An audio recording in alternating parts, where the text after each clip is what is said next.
ja ma ei teadnudki kuni tegelikult täiskasvanuks saamiseni, kuni eelmise aastani, mis temaga ühel päeval tema elus juhtus. Üks väga eriline hetk, mis muutis tema elu täielikult ja see oli see päev, kui toimus küüditamine 1949. aastal 25. märtsil ja mu vanaisa oli 16-aastane, kui ta läks hommikul veskile hobusega ja hobusevankriga. Ja kui ta sealt veskilt hakkas tagasi tulema, siis naabrimees jooksis talle vastu ja hoiatas teda, et ära koju mine. Seal on sõdurid ja su ema ja vend on juba ära viidud Siberisse ja kui sina jääd koju praegu, siis sind viiakse ka. Ja tol hetkel ta otsustas, et ta põgeneb ära. Ja selles laulu refräänis ta ütleb hüvasti oma kalli hobusega, sest ta ei saa teda kaasa võtta. Ja me panime selle päeva sõnadesse. Õigemini mina tegin meloodia, Kristiina Ehin ja Liiseppel Ehin tegid sõnad, kes on minu sugulased ja Kristiina vanaema oli minu vanaisaga õde vend, nii et ta teab seda lugu väga hästi. Nii et sündis laul nimega Mind nad kätte ei saa.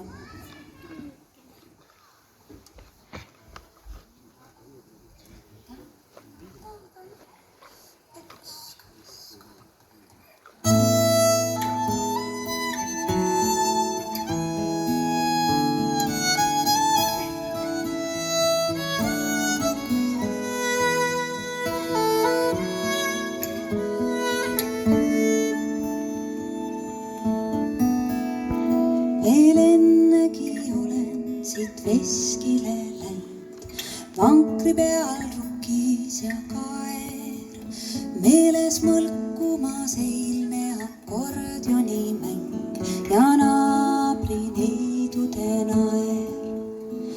Kuid tagasi teel üks oma külamees tuli vastu ja hoiatas mind.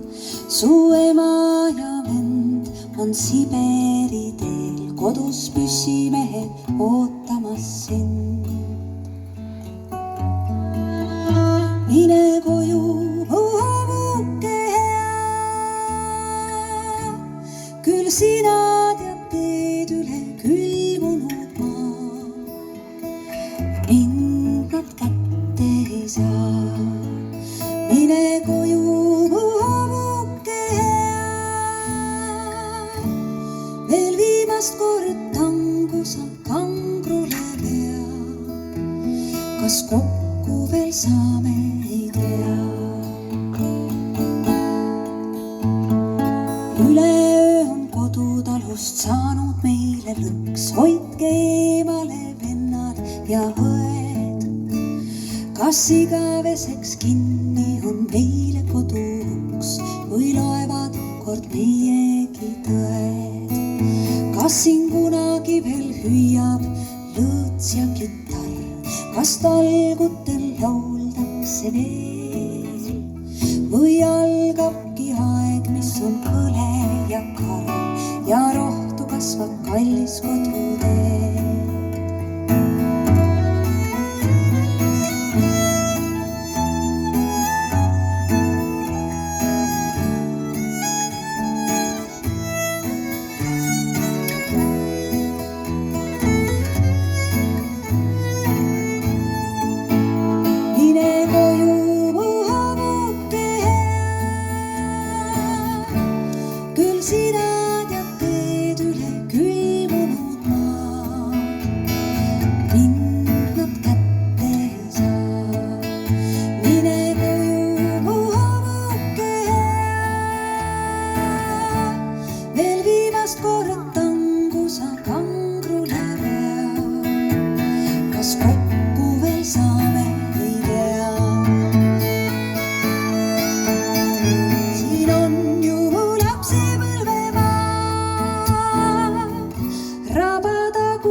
Mind nad kätte ei saa.